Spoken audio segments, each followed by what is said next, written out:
Deputy CM Keshav Prasad Maurya पहुंचे महोबा। चरखारी विधानसभा क्षेत्र के कुलपहाड़ में विशाल चुनावी जनसभा को किया संबोधित। सपा भाजपा कांग्रेस पर जमकर किया तीखा प्रहार। 10 मार्च के बाद समाजवादी पार्टी समाप्तवादी हो जाएगी। सपा माने माफियाओं, दंगाइयों, अपराधियों को पैदा करने वाली फैक्ट्री। बसपा माने भ्रष्टाचार, कांग्रेस माने तुष्टीकरण और यह सभी एक ही थैली के चट्टे बट्टे हैं।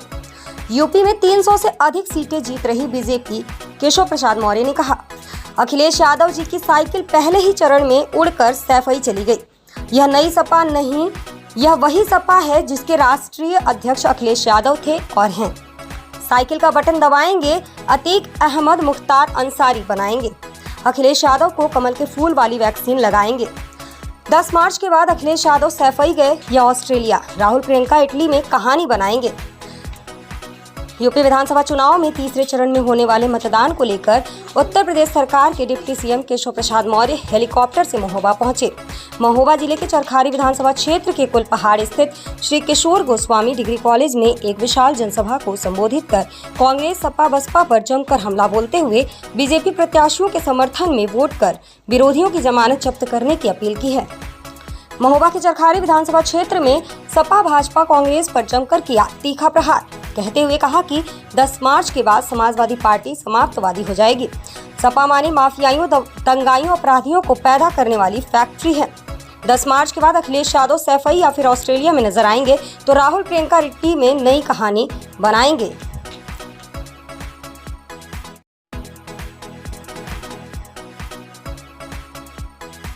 समाजवादी पार्टी से अगर गुंडों को अलग कर दो, अपराधियों को अलग कर दो, माफियाओं को अलग कर दो, दंगाइयों को अलग कर दो, समाजवादी पार्टी में कुछ बचता है क्या? बहुजन समाजवादी पार्टी को आपने बहुजन समाज पार्टी को पहले ही समाप्त कर दिया है। कांग्रेस के पास उनके पास फोटो खिंचाने वाले भी नहीं बचे हैं। बचे हैं क्या? तो आपने भारतीय जनता पार्टी को बड़ा बनाया। इसलिए यह जो खुशहाली आप देख रहे हैं, जो विकास देख रहे हैं, वह कोई हमने अलग से नोट छाप करके विकास नहीं किया है। हमने बेईमानी रोक करके ईमानदारी के साथ देश और प्रदेश की सरकार चला करके जो गरीबों की जरूरत थी, सबसे पहले उस जरूरत को पूरा करने का काम किया। जिन्हें वह देश के किसानों को उसके साथ जोड़ने का काम किया। अब लगभग 2 लाख करोड़ रुपया अब तक प्रधानमंत्री जी किसानों के खाते में 2-2 हजार की किस्तों के माध्यम से भेज चुके हैं। सपा बसपा कांग्रेस वालों की सरकार होती तो आपको मिलता 2 लाख करोड़ में से 30,000 करोड़ रुपया, और ये बेईमानों को मिल जाता 1,70,000 करोड़ रुपया, जो पूरे स्कूल परिसर के अंदर नोट बिछा देते, 2-3 तह लगा देते, इतनी नोटें हो जाती, सब लूट करके खा जाते, वह सुखी रहते और मेरा गरीब, मेरा किसान दुखी रहते। आप बताइए। जिंदाबाद जिंदाबाद गांधी केशव प्रसाद जी मार जिंदाबाद जिंदाबाद गांधी केशव प्रसाद जी मार जिंदाबाद जिंदाबाद गांधी केशव प्रसाद जी मार जिंदाबाद जी अखिल गंगाचरण राठौर जी, आदरणीय जयप्रकाश अंदागी जी, आदरणीय जिला प्रभारी रामनरेश तिवारी जी, विधानसभा प्रभारी आदरणीय Sunil Pathak ji, chairman cooperative bank आदरणीय चक्रपाल त्रिपाठी जी।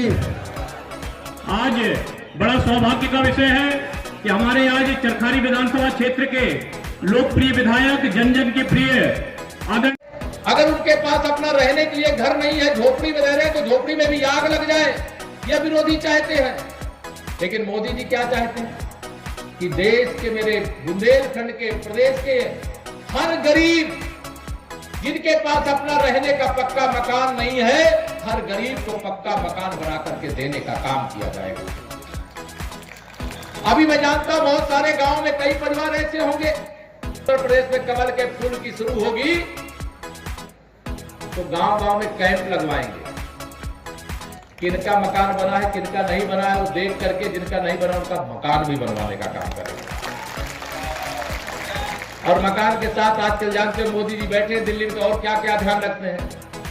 पक्का मकान भी बनाते हैं, शौचालय भी बनवाते हैं, रसोई गैस का कनेक्शन भी देते हैं, साथ में आयुष्मान भारत का कार्ड, जो इलाज कराने के लिए 5 लाख रुपए तक का परिवार का कोई बीमार हो जाए तो इलाज कराने की सुविधा भी देते हैं, और साथ में सौभाग्य योजना, जो गरीबी के कारण से आजादी के 70 साल बाद भी जिनके घरों में बिजली नहीं लगी थी पैसे के अभाव में, बताइए भारतीय जनता पार्टी की केंद्र में और उत्तर प्रदेश से सरकार बनने के बाद हर घर में बिजली लग गई कि नहीं लग गई? लगी कि नहीं लगी बताइए? इस डर से डरे रहे थे मेरी माताएं बहनें। कोरोना का इतना बड़ा संक्रमण आया, जिन माताओं बहनों का बैंक में खाता था उनके खाते में 500 रुपया हर महीने भेजने का काम मोदी जी सीधा दिल्ली से कर रहे हैं। आता है कि नहीं आता? खाते में आता है। अगर ये गरीबों का जन धन योजना का खाता ना खुला होता, ये पैसा कहां से आता? जो मेरे श्रमिक भाई है, मजदूर है, उनका रजिस्ट्रेशन करा करके 1,000 रुपया खाते में आता है कि नहीं आता है? ये भाजपा इसलिए आ रहा है, नहीं तो सब खा जाते बेईमान लोग। ये कमल का फूल आपने खिलाया है, इसलिए हम आपके जीवन में खुशहाली लाने में कामयाब हो रहे हैं। और आप सबको ये बताना चाह रहा हूं, 2017 से 2022 तक जो आपने यूपी में देखा है, आप बताइए सपा बसपा की 15 साल हुआ भतीजे की सरकार रही है यूपी में, और 15 साल में जो नहीं हुआ होगा, मैं पूरी गिनती नहीं गिनाऊंगा, बहुत चीजें होंगी, लेकिन गिनती नहीं गिनाए बगैर आप सब अपने ध्यान से देखिएगा, चाहे युवा होगा चाहे बड़े बुजुर्ग होंगे, उनको ये 15 साल का कार्यकाल याद होगा। जितना हमारी सरकार ने यूपी में 5 साल के अंदर काम किया है, सपा बसपा की 15 साल की सरकार ने नहीं किया।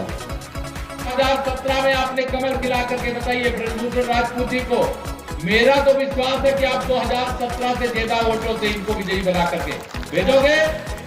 दोनों हाथ उठा के भेज, बताओ 2017 से ज्यादा वोटों से, तेजी साथ करो उठा के। आप सब पर मुझे विश्वास है, मुझे ही नहीं पार्टी के एक एक नेता को, कार्यकर्ता को विश्वास है, प्रधानमंत्री जी को, मुख्यमंत्री जी को, सबको विश्वास है। इस बार आप विरोधियों की जमानत जब्त करा करके महोबा के दोनों विधायकों को विजयी बना करके भेजने का काम करें। और यह भी ध्यान रखना, मैं पिछली बार भी कहा था और आज भी आपसे कह रहा हूं, यहां प्रत्याशी ब्रजभूषण जी को या राकेश गोस्वामी जी को मत मानिए, यहाँ केशव प्रसाद मौर्य को प्रत्याशी मानिए। आप सबको यह निवेदन कर रहा हूं। लेकर के 17 से लेकर के 19 तक आप सबने देखा होगा, मैं बुंदेलखंड का, आप भी जानते हैं मुझसे ज्यादा तो आप जानते हैं, मैं भी जानता हूं, क्योंकि हम आप दूर दूर नहीं है। 2012 से 17 के बीच में बताइए बुंदेलखंड में पानी को लेकर के त्राही होती थी कि नहीं होती थी? बताइए। अंतर्गत जीरो बैलेंस के खाते खोलने का काम जब उस समय किया था, तो ये सपा बसपा कांग्रेस वाले हंस रहे थे कि मोदी जी सबका खाता खुलवा के क्या करेंगे। उनको नहीं मालूम था कि वो 100 रुपया में से जो 85 रुपया योजना बना करके जो गरीबों के पास सीधा पहुंचना चाहिए, किसानों के पास सीधा पहुंचना चाहिए, उस 100 रुपया में से 85 रुपये बेईमान खा जाते थे। मोदी जी प्रधानमंत्री बने तो उन्होंने प्रधानमंत्री बनने के बाद, आपको याद होगा, मैं याद दिला रहा हूं, उन्होंने कहा था ना मैं खाऊंगा और न खाने दूंगा, और जिसने खाया उसको भी निकाल करके मैं गरीबों के लिए, किसानों के लिए, देश और प्रदेश के लिए समर्पित कर देने का काम करूंगा।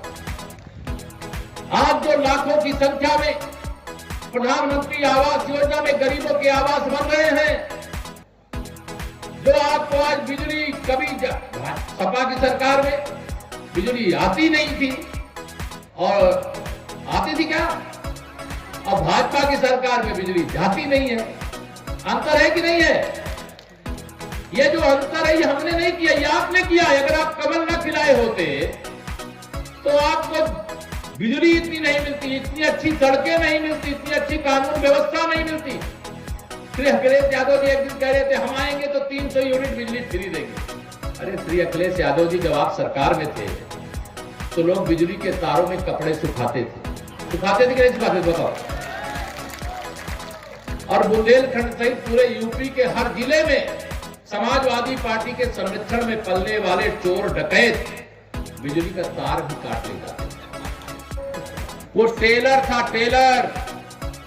और 10 मार्च 2022 को जब यूपी में कमल आप सबके आशीर्वाद से फिर खिल जाएगा, तो असली पिक्चर होगी जिसमें बुंदेलखंड भी जगमगाएगा और यूपी भी जगमगाएगा। इसी से घबराए विरोधी, उनको लग रहा है बुंदेलखंड में विरोधी सोचे थे खाता खुल जाएगा, लेकिन आप सबका उत्साह देख करके तो मुझे लगता है कि बुंदेलखंड में विरोधियों की जमानत भी नहीं बच पाएगी। मैं सही कह रहा हूं कि गलत कह रहा हूं, बताओ। बुंदेलखंड भाजपा के साथ, भाजपा बुंदेलखंड के साथ है कि नहीं है? और हम आप सबको विश्वास दिलाना चाहते हैं कि आने वाली 10 तारीख को जब कमल का फूल एक बार फिर से खिल जाएगा तो कई बड़े बड़े काम करने वाले, थोड़ा सा मैं उसका ट्रेलर आपको बता दे रहा हूं। उस ट्रेलर में यह है कि 10 तारीख के बाद जब कैबिनेट की पहली बैठक होगी, आप में से बहुत सारे अन्नदाता मेरे किसान हो, अभी अगर निजी नलकूप लगाए हो तो बिजली का बिल सिंचाई वाला नलकूप लगाए देना पड़ता है कि नहीं देना पड़ता है? 10 मार्च को बुंदेलखंड सहित पूरा उत्तर प्रदेश जो अपना आशीर्वाद भारतीय जनता पार्टी के पक्ष में दे रहा है, उसके आधार पर 10 मार्च को समाजवादी पार्टी का नाम बदल करके समाप्तवादी पार्टी हो जाएगा। क्या नाम हो जाएगा? समाप्तवादी पार्टी। और यहाँ ताकत मेरे यूपी की जनता के बीच में है। समाजवादी पार्टी माने अपराधियों, माफियाओं, दंगाइयों को पैदा करने वाली फैक्ट्री, बसपा माने भ्रष्टाचार, कांग्रेस माने तुष्टीकरण, या सब एक ही थैली के चट्टे बट्टे। महोबा की दोनों और बुंदेलखंड की 19 के साथ हम सब लोग उत्तर प्रदेश में 300 से अधिक सीटें फिर जीत रहे हैं। पूरा विश्वास है कि यह मुंगेरी लाल का हसीन सपना देखने वाले श्री अखिलेश यादव जी की, मुझे जो अंदाजा है, मुझे जो फीडबैक है, उसके हिसाब से पहले चरण के चुनाव में ही साइकिल उड़ करके सैफई चली गई। धन्यवाद। कि नई हवा और नई सपा है।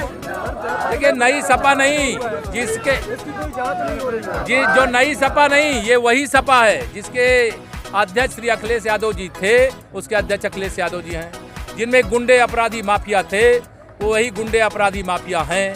इसलिए जनता ने तय किया है कि हम कमल का बटन दबाएंगे, जीवन के हर क्षेत्र में खुशहाली पाएंगे। साइकिल की बटन दबाएंगे तो एक अतीक अहमद, एक मुख्तार अंसारी जैसे अपराधी को पैदा करने का रास्ता बनाएंगे।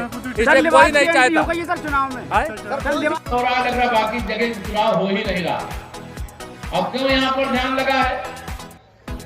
क्योंकि तमाम हमारे जो विरोधी राजनीतिक दल के रूप में हो चाहे अंदर अंदर हो, जिनको बहुत सारी दुकानें भ्रष्टाचार की माननीय नरेंद्र मोदी जी और आदरणीय योगी जी के नेतृत्व में जब से भाजपा की सरकार देश प्रदेश में आई है, उनके भ्रष्टाचार की दुकान में एक मजबूत अलीगढ़ वाला ताला लगा दिया। तो उनकी नींद हराम है। वो सोचते हैं कि अगर केंद्र में मोदी जी बैठे रहेंगे, प्रदेश में योगी जी के नेतृत्व में सरकार बनी है और आगे भाजपा फिर कमल खिला करके और फिर से सरकार बनाने का काम कर लेगी, तो यह दुकान जो इनकी भ्रष्टाचार की चल रही थी, जो जातिवादी की चल रही थी, जो गुंडागर्दी की दुकान चल रही थी, जो दंगा करने की दुकान चल रही थी, जो जमीनों पर कब्जा करने की दुकान चल रही थी, यह दुकान भी सदा सर्वदा के लिए बंद हो जाएगी।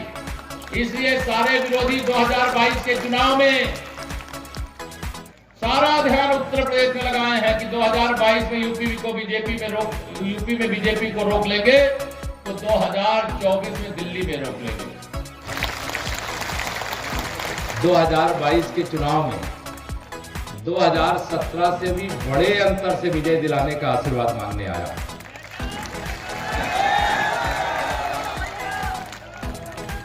मैं यहीं से महोबा सदर के लिए भी आप सबसे अपील करूंगा।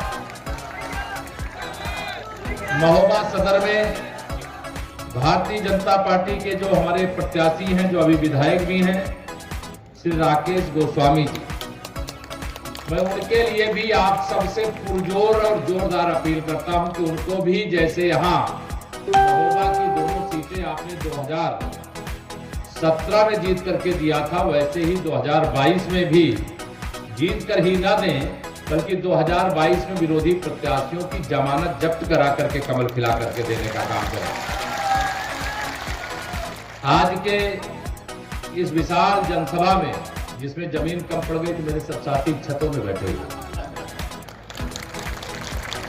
पूरा दाहिने बाएं चारों तरफ सब पूरा परिसर खचाखच भरा। ऐसे समय में हमारे जिले के प्रभारी जनता लगाएगी कमल के फूल की वैक्सीन। हिजाब की एंट्री हुई तक कितना मानते हैं? हिजाब का खिताब जो इस प्रकार के मुद्दे उठाते हैं, जो बच्चों को स्कूल के यूनिफॉर्म पहनने में भी अड़चन डालते हैं, उनको जवाब जनता देगी। सर, उन्होंने कहा है कि दोनों चरण के मतदान, दूसरे चरण का भी मतदान हो रहा है और लगातार सपा और गठबंधन को बहुत बहुमत मिल रहा है, तो क्या लगता है अखिलेश यादव? आपको क्या लगता है? आप भी कमल के फूल वोट देने वाले हो, मुझे मालूम है। और साइकिल पंचर हो गई थी 2014, 17, 19 में। आप जो बचा है 22 में, आप देखिएगा 10 मार्च को आपको दिखाई देगा कि श्री अखिलेश यादव जी सैफई गए कि ऑस्ट्रेलिया गए, राहुल गांधी जी और प्रियंका मैडम इटली गई नानी के यहाँ की कहाँ कहानी बना रही है, मायावती जी वैसे भी घर से नहीं निकलती थी। तो आप ये विश्वास रखिए कि हमने जनता की पूरी जिम्मेदारी से, ईमानदारी से सेवा की है, इसलिए जनता का आशीर्वाद जो 2014 से भाजपा को प्राप्त हुआ है, अगड़ा पिछड़ा अनुसूचित वर्ग की त्रिवेणी भाजपा के साथ हमारा गठबंधन, भाजपा अपना दल निषाद पार्टी का गठबंधन, उसकी ताकत हमारे साथ है। और उत्तर प्रदेश की जनता का, किसान का, गरीब का, मजदूर का, मेरे नौजवानों का ये आशीर्वाद, इनके जोश खरोश, इनकी जवानी की शक्ति पूरी भाजपा के साथ लगी हुई है। मुझे भाजपा कोई हरा नहीं। अब की बार फिर 300 पार। धन्यवाद।